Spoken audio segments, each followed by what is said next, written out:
Hello, everyone. My name is Jeff Crume, and I'll be your host today. We are on the finest women in real estate and joined by a few of the finest women in real estate. And today we're going to be talking about communication, about business, about how we can become fine, just not in what we do, but in who we are. So let's welcome our guest today. Our first guest is Miss Pauline Woelky. Pauline, hello. Welcome to the show. Thank you. And next we have beside her is Laleh. I was going to pronounce it. Laleh. And you are a mortgage and loan officer, right? With America Choice Mortgage and Benefits. Choice. Excellent. And right beside you, we have the president and CEO of the finest women in real estate, Antonette Waite. Hi, Jeff. How are you? Good. It's good to have you here. Yes. And Kerry, you and I, one of these things, we just don't go, right? Being a guy. And please give us a snapshot of yourself and what you do. Yeah, I'm lead pastor of the Awakening Church in Marietta, Indiana. Yes. And just been spending a lot of time encouraging people and building community with individuals. Awesome. Well, it's good to have each of you here today. We're going to talk a little bit about what you do in your everyday job. So I want you to be putting on your business hat, but I also want you to be putting on your personal hat, okay? So we're going to go both directions. First of all, Marie, let's start with you. I know that being a broker, being an owner, being a real estate agent, your schedule has got to be crazy busy. Give us a snapshot from the time that you get up in the morning to the time that you get to bed in the evening. What does your schedule look like? I actually, as soon as I wake up, I think about the beautiful things I'm going to be doing during the day. But basically, my phone gets busy. I start talking to people, and I love talking to people. I really do. I'm very passionate about communicating with people and helping them with whatever they need. And being creative also in doing all kinds of projects is what I love to do. It's the best. So I'm just being who I am, and it's nothing really work for me. It's really all about just having fun. It's about having fun. So, yes. Laleh, let's talk about having fun. Is business fun? Business is. I think if you work out of your passion and you're doing kind of what you feel like is your life's purpose, then it is exciting to get up. And I love helping people with their mortgage needs and get into their homes. And some of my clients have saved them thousands of dollars a month just by restructuring. So it is very, very rewarding. But I've decided to change the motto. I always grew up saying, work hard, play hard. But I'm really trying to work smart, play harder.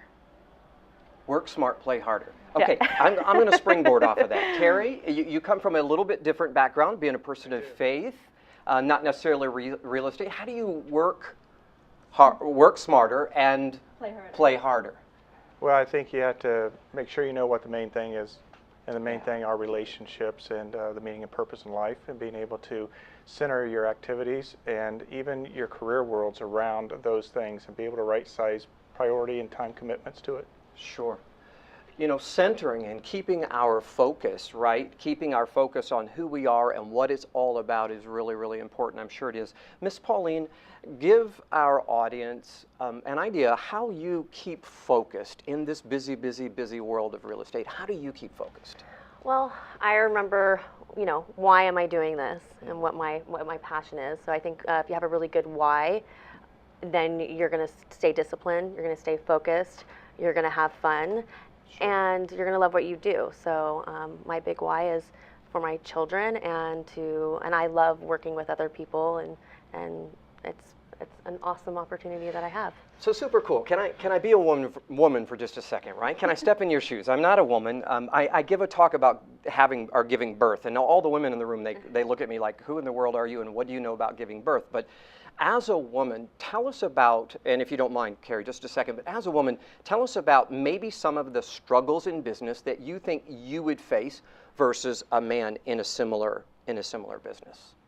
You want the honest truth? I want the honest truth. That's why we're here, is to talk about the honest truth. So don't make anything up, okay? No pulling your punches. Yeah, so it is busy. So just to talk about personal life for a second, I have 3 companies, 2 children, a dog, and a cat. So it is very busy. So when I get up... 3 companies? 3 companies, 2 kids, a dog, and a cat. Okay, got it. So it's very busy. So first of all, just prioritizing and taking time for yourself. And, I listen to a lot of positive reinforcements, because today, in this day and age, we really, really are hearing a lot of negative things over and over again. So I make a strong effort really to fill my time and what I hear with, whether it be positive affirmations, or I personally like Joel Osteen. I like listening to Tony Robbins, and so that's a big piece of what I Super. I'm so glad you said that. Talking about Tony Robbins, Kerry, talking about the whole inner development part of business. Can I just be honest? Is that just fluff? Or is there actually something that happens within the human soul, the human heart, that actually does raise to a higher level by engaging in that type of listening activity? Can you share a little bit from your perspective? Well, I think one of the challenges in life, we get so busy and so strung out going in so many different directions that we don't give attention to our interior life. Sure. And our interior life has to be strong and wholesome for us to be able to engage effectively in how God's created us to do what He's called us to do. And so I don't necessarily align as much with just the positive thinking, but the interior life and the development of who we are in our heart and our relationship with God and other people. Super. Super. Anybody else have a thought? Yeah, Well, I go just ahead. want to finish my thought. I'm sorry to interrupt, but No, go for it. finishing, the honest part of that is being a woman in business and an entrepreneur. And I brought up the companies because of that. Going out and approaching different businesses, whether it be men or women operated, sometimes it can be difficult being a woman because first they're listening to you because they might be attracted to you, and then they are trying to decipher what your intentions are. And once you make really clear, my intentions are business, I can help you grow your company, I can bring an opportunity for your employees. At that point, they do have to make a decision. Did I just get let down or shot down, and am I willing to work on a professional level? So I find that to be somewhat challenging sometimes to get past that initial, where is our relationship at?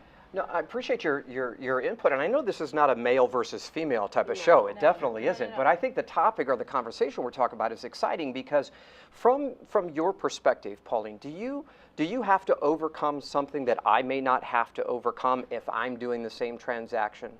Do you think so? Absolutely. Women are at risk. So when we're sitting at an open house by ourselves, and we have strangers walking in the home. That's a big difference versus a man.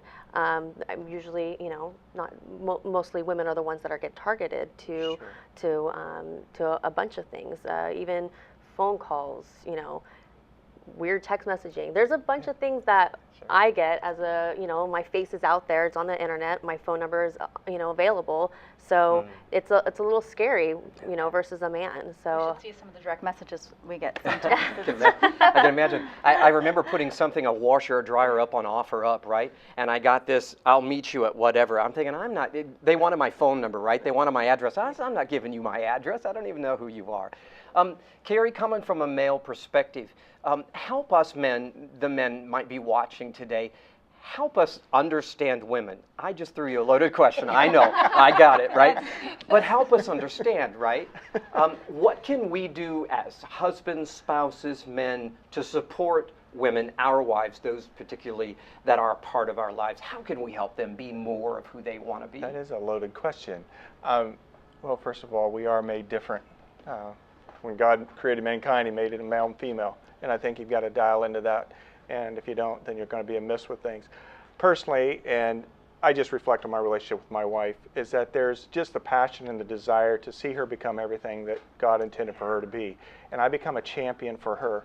And whatever pathway that is that she wants to pursue, I'm there to support that and to be a student of who she is and how she's wired and how I can be that champion. Yeah, very well said.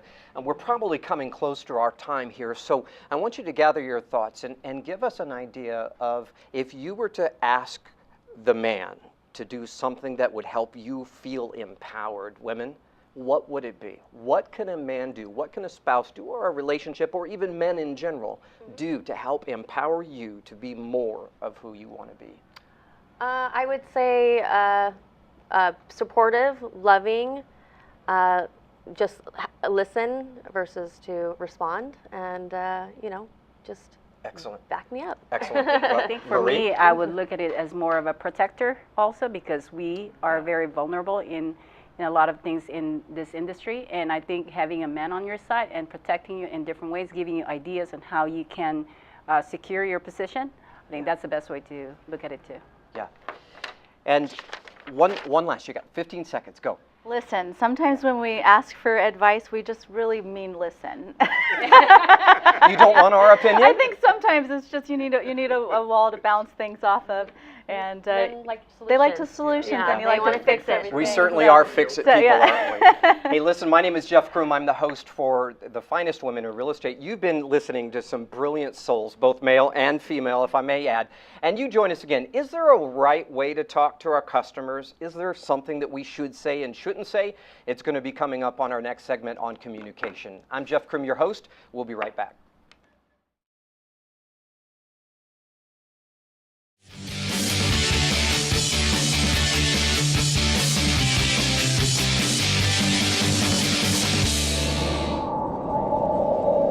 Well, welcome back, everybody. My name is Jeff Crume. I'm the host here on The Finest Women in Real Estate, and you've been listening to some great conversation with powerful women and men here talking about not just real estate business, not just about the transaction, but about the transformation. And that's what we're all about, is about transforming. Now, we talked a little bit earlier about managing busy schedules, what it's like to be a woman in the field, but I really want to hone in on about communication, because I think communication would be the key, right? Now, Kerry, I'd like to start with you being our communications expert. It's been said, it's not what you say, but it's how you say it. Can you address that for us, please?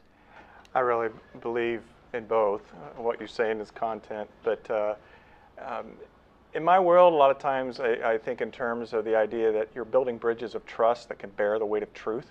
And so if I'm not establishing that bridge of trust for them to hear me out, then they're not going to hear whatever I say. Yeah. And so that ability to, at the forefront, work with the identification with the individual, your transparency, building a connectedness with them, and building that bridge of trust is really critical for them to be able to hear you out.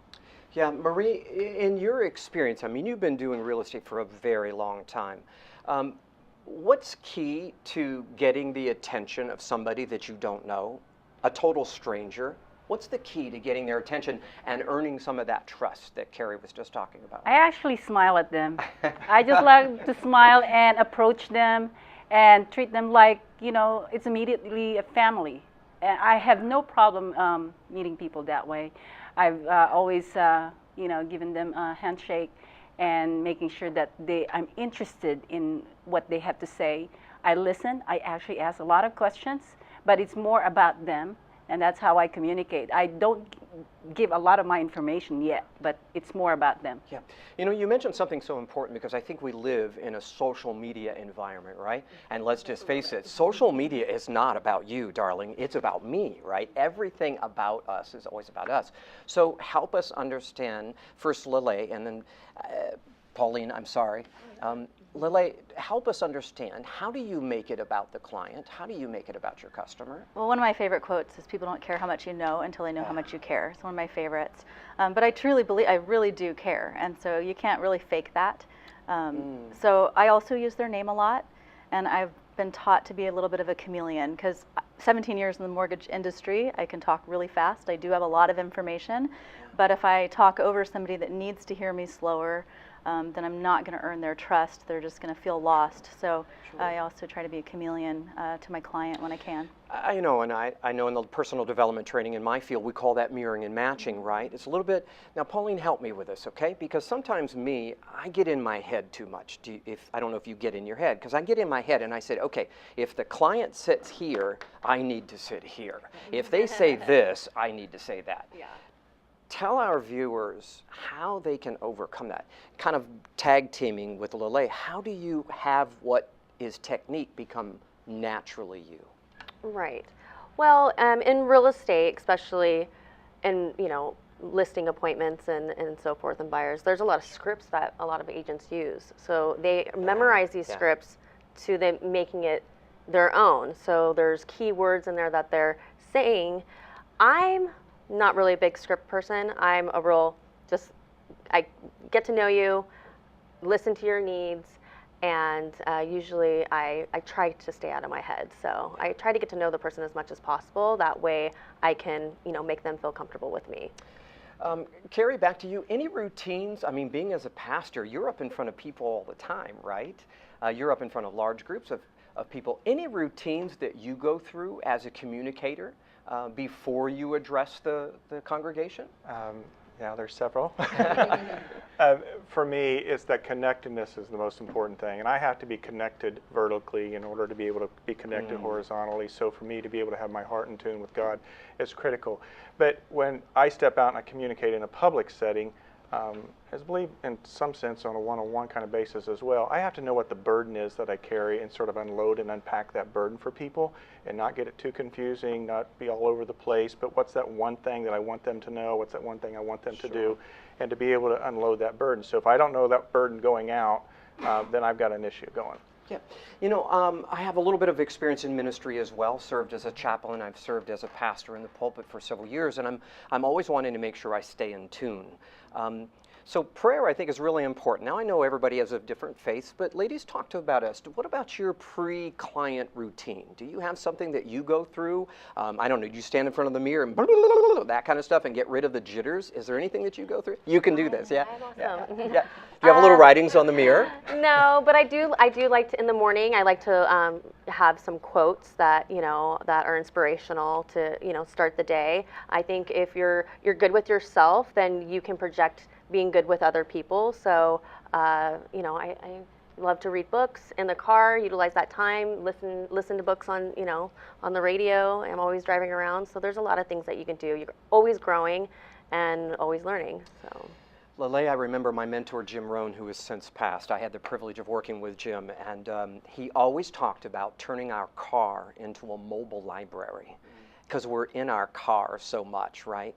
So, and that's off topic, right? The question that came to my mind for you is that, have you ever been in front of a client and didn't feel like you were worth being in front of the client? Have you ever had this self-esteem crisis right before going into the client? I would say I've had it projected towards me. I think being a woman in business, sometimes there are some men that don't really like to be told what to do by a woman. Come on now. I mean, come on now. No, we don't have a problem getting out. Little bit, and I am very direct. I always got along really well with New York and New Jersey clients because I am very, very direct, and people can appreciate that. But not for me so much. But I have felt that projection. I am a big believer in God, but also law of attraction, and we're all energy. And you know, sometimes it's our own thought process that is doing that. So that's why I always just practice, listening to good, positive things. YouTube has become a very close confidant of mine, and I used to listen to Jim Rohn as well back when there was cassette tapes, and I would run training for a marathon and just listen over and over and over again. But it was some of the most successful years of my life. You know, I think the physical part of it, you know, being in shape, because, you know, getting that, all your blood moving early, and then positive reinforcements. If you start your day that way, it's almost, you know, it's impossible to fail. Yeah, I love it. I love it. Those self-talk tapes, we go way back. Yeah, the tapes, the cassette tapes, right? And then when the cassette player in the car broke, I had a hand cassette player, and I used to stick his cassettes in there and wire myself. Marie, we're probably getting close to time, but I'm fascinated with your journey. Now, you were not born in the United States, or you were born in the United States? No, I'm a Filipino. I'm born in the Philippines. Yeah. Yes. So bring to the viewing audience a little bit about your experience in coming from a different country, a language, a culture, and then coming into this language and culture. How did you make it happen for you to become so successful and literally a magnet? I think you are a magnet to people. So tell us how you did that, please. Well, it was really hard staying in the United States in the beginning because from the Philippines, I'm always surrounded with people because my family were known in creating movies. They were actors. So we had a lot of people all the time at our house. So going to the United States, I felt like so alone. It's like, where is everybody? So what I did when I moved to Los Angeles, I decided I'm going to bring energy from the people around me. And by being creative and creating projects, that's where I gather all people. And I love it. Yeah. I just love it. I feel like I'm at home. Yeah, you can see it. We were watching, if you missed the photo shoot earlier, Kerry, we had a photo shoot in the other room, and you get to see her. She's standing there, she's got her hands in the air, she's got these poses, she's directing everybody. She is simply a natural. Last question here. Connecting to a higher power, it may be off topic, but I think it goes with the flow of what we're talking about. We have about 60 seconds left. Talk to us about connecting with a higher power, connecting with a source outside of yourself that helps you. You've got about 10, 15 seconds each. I'd love to hear your thoughts. Kerry, you first, please. Well, in Scriptures, in John it says, and the Word became flesh and dwelt among us, and we beheld His glory. And Jesus Christ came to help us understand God, and so that's my connection point with God, is through personal relationship with Jesus Christ. Personal relationship. Awesome. Marie, how about you? I found my relationship with God, and the only purpose I have right now is to make Him smile. I love it. Yeah. Laleh? God as well, and I've never been moved so emotionally, and that's how I just know that that's where my faith centers. But I do believe that God created so many things. He's brilliant, and to think we begin to understand that is hard to imagine. But very well said. Pauline? You know what gets me through the day, which is really nice, that I can put my worries to God, and I don't have to deal with everything all on my own. That I have praying for the things you don't want. So Right. trying not to spend time on it. Yeah, exactly. That I have someone there that can handle that. And Did you ever think that you would hear about connecting with God on the finest women in real estate? Hey, I don't know, but we talk about everything here, and that's what makes us the best. You've been watching The Finest Women in Real Estate. I'm your host, Jeff Crume, and we'll be right back. Thank you.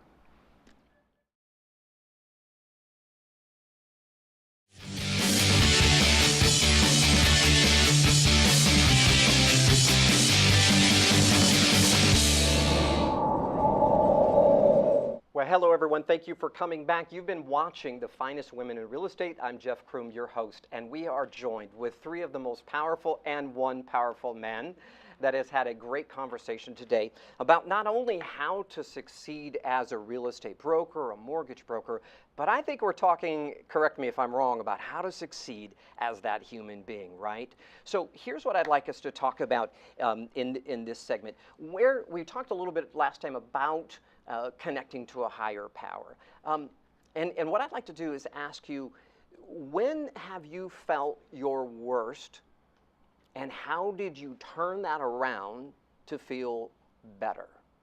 Okay, when did you feel your worst, and how did you turn that around on the moment? Because you can't take a vacation, right? Mm-hmm. You got to go see clients. You still have to write the paperwork. So what do you do inside to take the negative and switch it immediately to the positive?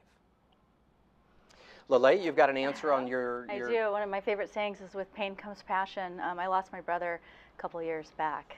He was a veteran, and he didn't make it through the PTSD that he had. And so I created a nonprofit called In Honor of Chad to help veterans with PTSD coping skills, because the solution that's being given to them right now is pharmaceuticals. Yeah, sure. So just kind of finding a way to make a difference, otherwise you kind of go crazy. Yeah. So I'm feeling like this is getting really heavy. So I'm going to do, let's go do this. We're going to do it about shift. What we want to talk about, let's set our inner side aside for a moment, and let's talk about the outer side. Pauline, what do you want your clients, your customers to know most about you? most about me. Most about you. I care, and I will work hard for you. Always hardworking, so, and very caring. Now, Laleh, are there any community, let's talk a little bit more about this branding. Are there any community events, any outside the norm that you find yourself doing as a business owner that is helping build your brand? Yeah, I believe that, you know, if we all gave back, if everybody reached back and lifted one person up, we would really solve the world's problems. So I do love music, so I've thrown many concerts to fundraise for different nonprofits in the community. And, you know, it's a great way to create a win-win. Super cool, super cool.